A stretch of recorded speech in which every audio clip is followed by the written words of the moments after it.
ऐसा हो सकता है कि इजरायल अमेरिका से दुश्मनी मोल लेकर के और इस समझौते को ना माने? नहीं, अभी तक तो कोई अमेरिका ने ऐसा प्रेशर भी नहीं डाला।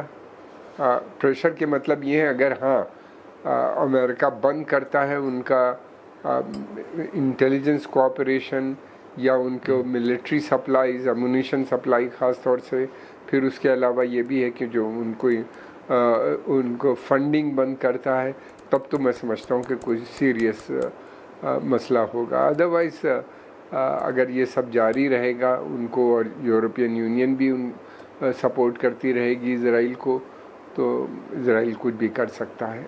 एंड बहुत मुश्किल होगा अमेरिका के लिए इज़राइल को रोकना, इसलिए कि इज़राइल बहुत मुश्किल होगा का जो समर्थन है वो बहुत बड़ा है अमेरिका के अंदर, चाहे वो रिपब्लिकन पार्टी हो या फिर उसके अलावा दूसरी डेमोक्रेटिक पार्टी, दोनों के अंदर उनके बहुत सपोर्ट बेस है। और फिर उसके अलावा ये भी है, जूइश लॉबी भी वहाँ बहुत पावरफुल है, और अभी तक ऐसा कोई संकेत नहीं दिया। हालांकि उन्होंने कुछ स्टेटमेंट प्रेसिडेंट ट्रंप ने ज़रूर दिए कि आप जाइए, अकेले लड़िए, अमेरिका नहीं साथ रहेगा।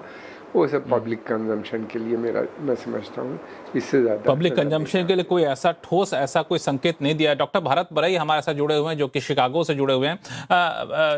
डॉक्टर भरत साहब, आपको क्या लगता है कि इजरायल के खिलाफ ट्रंप या फिर अमेरिका नहीं जा पाएगा एक सीमा से ज़्यादा तक? क्योंकि जैसा आपने सुना, कमर आगा साहब कह रहे थे कि बहुत ज़्यादा डीपली पेनिट्रेटेड हैं इजरायल के लोग, इजरायल के समर्थन वाले लोग यूएस एडमिनिस्ट्रेशन में। देखो, जो लेबनान का मामला है, मैं आपको बताऊं, लेबनान एक देश है, उसकी आबादी करीब 6 मिलियन है।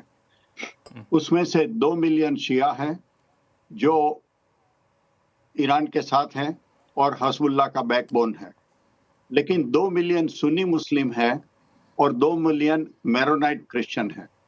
वो बिल्कुल हज़बुल्लाह के खिलाफ है। वो बोलते हैं हज़बुल्लाह और ईरान हमको अननेसेसरीली लेबनान को लड़ाई में जा रहे हैं, तो हज़बुल्लाह को वहां सपोर्ट नहीं है। दूसरा, अभी तक 30 साल तक सीरिया में जो राज कर रहा था वो था प्रेसिडेंट असाद। वो खुद शिया था, अलावाइट शिया। तो ईरान उसकी मदद से शस्त्रों, ट्रेनिंग, सब कुछ सीरिया से ले जा रहा था। लास्ट ईयर वहां सत्ता पलट हो गया, क्योंकि वो भी अपार्थाइड रेजिम था। 14% शिया, 72% सुन्नी लोग पर राज कर रहे थे। तो अब नया प्रेसिडेंट आ गया है, तो जो मिलिट्री सप्लाई जाता था ईरान से हज़बुल्लाह को, वो बिल्कुल बंद हो गया है। तो आप सोचिए, अब लेबनान में पॉइंट 2 है। पॉइंट नंबर 1, हज़बुल्लाह इजराइल ऊपर वहां से रॉकेट्स और शस्त्रों से, मिसाइलों से मारा करता था। उनका स्टॉक खत्म हो जाता रहा है, ईरान से उसको ज्यादा सप्लाई नहीं आता है। और जो 4 मिलियन लोग हैं लेबनान को, वो तो उनको सपोर्ट नहीं कर रहे। तो धीरे धीरे हज़बुल्लाह की पिटाई होती है।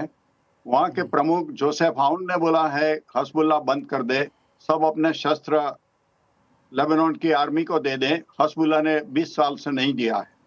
यूनाइटेड नेशन सिक्योरिटी काउंसिल ने 3 रेजोल्यूशन पास किए हैं 20 साल में कि हज़बुल्लाह अपना शस्त्र लेबनान की जो आर्मी है देश की, उसको दे दे। हज़बुल्लाह उसको नहीं मानते हैं।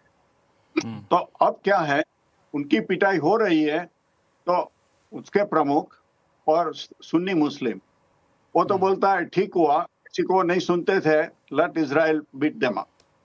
तो एक सवाल ये है, ये जो एग्रीमेंट में हुआ है लेबनान को इंक्लूड करने का, लेकिन व्हाट इज इंक्लूडेड?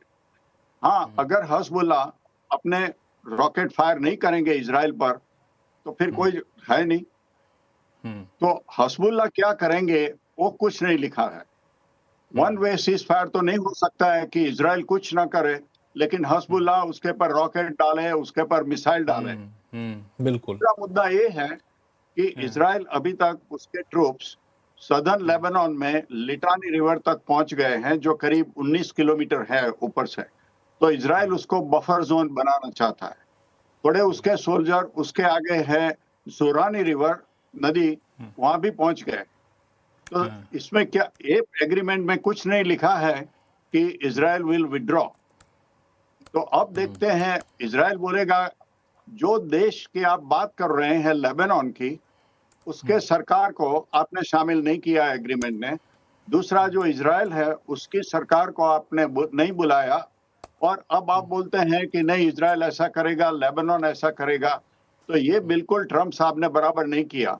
उनको लेबनान और इजराइल की सरकार को भी सम्मिलित करना होगा कि भाई हम ये एग्रीमेंट कर रहे हैं। तब लेबनान के प्रमुख ने बोला था कि ये हजबुल्लाह तो किसी को नहीं सुनती है, सिर्फ ईरान को सुनते हैं।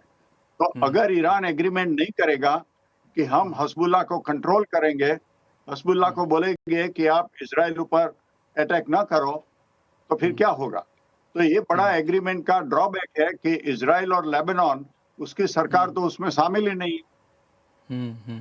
ये एक बड़ा ड्रॉबैक है कि लेबनान और इजराइल की सरकार इस पूरे एमओयू में शामिल नहीं है, लेकिन उसका जिक्र जरूर यहाँ पे किया गया है। तो इस एमओयू की शर्तों को मानने के लिए लेबनान और इजराइल कितने बाध्य हैं? लेबनान तो मान लिया जाए, ईरान के नाम पे मान जाएगा, लेकिन इजराइल क्यों मानेगा? क्योंकि इजराइल तो कहीं है नहीं।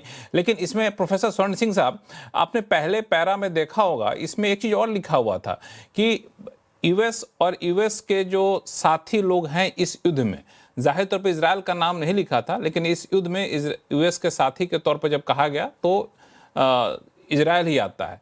वो भी इस पे सहमत हो रहे हैं, दस्तखत उनका नहीं हुआ है। तो क्या ये एमओयू के शर्तों को मानने के लिए बाध्य नहीं है इजराइल? देखिए लक्ष्मण जी, सबसे पहले तो एमओयू ये किस तरह से तैयार हुआ है वो अपने आप में बड़ी दिलचस्प कहानी है। इसको शुक्रवार को जनीवा में इस पर हस्ताक्षर होने की घोषणा हुई थी, फिर अचानक घोषणा बदल गई कि आज ही इस पर हस्ताक्षर हो जाएंगे, और वो भी डिजिटल हस्ताक्षर हुए। तो ये अपने आप में जो एमओयू है बड़ी दिलचस्प एक तरह से कहानी कहता है। इसकी जो लिपि मैंने पढ़ी है उसमें सबसे पहले तो देखें, इसके ऊपर तारीख नहीं है। आप पहली लाइन उसमें पढ़ें, ऑन दिस डे ऑफ 2026, तो उसमें जो खाली जगह है उसमें तारीख ही नहीं लिखी हुई है। दूसरी बात, उसके आखिर में जो 3 हस्ताक्षर हैं वो कौन हस्ताक्षर करेंगे वो आखिरी समय तक साफ नहीं था। ये किनके वो हस्ताक्षर हैं वो लिखा नहीं उनका नाम।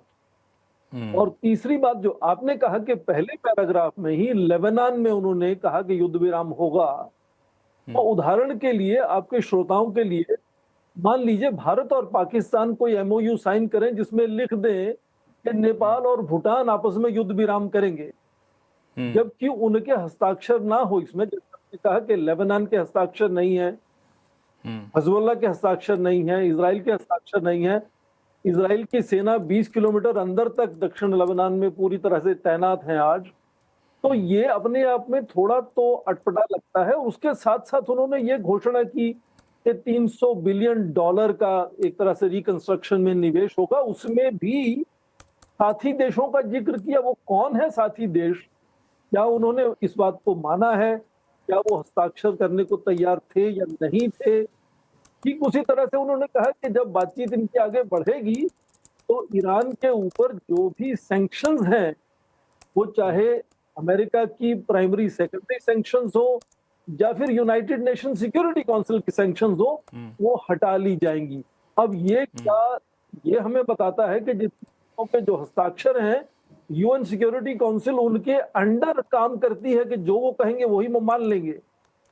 बड़ी अजीबोगरीब बात लगती है। ठीक वैसे उन्होंने इसमें यह भी लिखा है कि जब ये डील हो जाएगी तो इसकी गारंटी यूएन सिक्योरिटी काउंसिल के रेजोल्यूशन द्वारा दी जाएगी। उसकी आप उम्मीद कर सकते हैं, उसके लिए प्रार्थना कर सकते हैं, पर आप ये नहीं गारंटी दे सकते कि यूनाइटेड नेशन सिक्योरिटी काउंसिल इसका एंडोर्समेंट करेगा, गारंटी करेगा। और उसमें यह भी कहा कि आईएईए की भी जो गवर्नर्स के रेजोल्यूशन है वो भी हटा लिए जाएंगे। तो ये किस तरह का एमओयू है जिसमें यूनाइटेड नेशंस, आईएईए अपने एलाइज के बिहाफ पर, सबके बिहाफ पर उन्होंने कह दिया कि कैसे बात आगे बढ़ेगी, जबकि हिजबुल्लाह शुरू से कह रहा है कि हम कोई भी युद्ध विराम को नहीं मानते, क्योंकि वो अमेरिका जो युद्ध विराम करवा रहा है वो लेबनान और इजराइल में। उन्होंने कहा हम तो उसमें पार्टी है ही नहीं, और ठीक उसी तरह से ये भी असमंजस है कि क्या इजराइल की सेनाएं वहां से हटेंगी या नहीं हटेंगी। किसी भी दूसरे देश में आप घुसकर अपनी सेना तैनात करके बैठे हैं, वो अपने आप में ही एक आप कहेंगे युद्ध विराम का उल्लंघन है। और वहां जो उन्होंने कहा ब्लॉकेड हटाएंगे, वो भी कह रहे हैं 30 दिन में हटाएंगे। पर उसके साथ साथ मोटे तौर पर इन सब चीजों के साथ भी यदि पूरे आप एमओयू को एक नजरिए से देखें तो साफ जाहिर है कि ईरान ने अपनी बातों को मनवाने में काफी हद तक सफलता पाई है, क्योंकि वो जो फंड्स को अनफ्रीज करने की बात है और रिकंस्ट्रक्शन की जो बात है, हालांकि रेपरेशन का मेंशन नहीं इसमें हुआ, पर रिकंस्ट्रक्शन की उसमें बात है, तो वो चीजें होनी चाहिए थी वो इसमें अभी तक नहीं नजर आती। क्योंकि वो जो परमाणु अस्त्रों की बात है, जो एनरिच्ड यूरेनियम की भी बात है, उसमें इसमें लिखा कि ईरान ने कह दिया कि हम न्यूक्लियर परमाणु अस्त्र नहीं बनाएंगे। पर आपको याद होगा प्रधानमंत्री जवाहरलाल नेहरू की एक बड़ी फेमस 1957 में जब उन्होंने ये साइरस रिएक्टर लॉन्च किया था मुंबई में, उस वक्त की एक बड़ा फेमस भाषण है। जवाहरलाल नेहरू कहते हैं, मैं न केवल अपनी सरकार के बिहाफ पर भारत की आने वाली सरकारों के बिहाफ पर भी ये आपको प्रॉमिस देता हूं कि हम परमाणु हथियार नहीं बनाएंगे। जब समय बदलता है तो राष्ट्र अपनी सोच बदलते हैं, नीतियां बदलते हैं। तो आज यदि ईरान ने इसमें कह भी दिया है कि वो न्यूक्लियर परमाणु हथियार नहीं बनाएंगे, तो क्या उसकी अहमियत है वो आने वाले समय में पता चलेगा। पर जो एनरिच्ड यूरेनियम की बात है उस पर कोई सहमति नहीं। उसमें कह रहे हैं कि आने वाले दिनों में 60 दिनों में बातचीत होगी और उसको डाइल्यूट किया जाएगा, जो कि जेसीपीओए जो 2015 का था उसमें बहुत स्पेसिफिकली इसको कहा गया था कि कितना उसका एनरिचमेंट अलाउड होगा, कितने सेंट्रीफ्यूजेस अलाउड होंगे ईरान को, उनकी जो खास न्यूक्लियर फैसिलिटीज हैं उनको किस तरह से रीडिजाइन किया जाएगा, किस तरह से इंट्रूसिव इंस्पेक्शंस करेंगे आईएई के इंस्पेक्टर्स।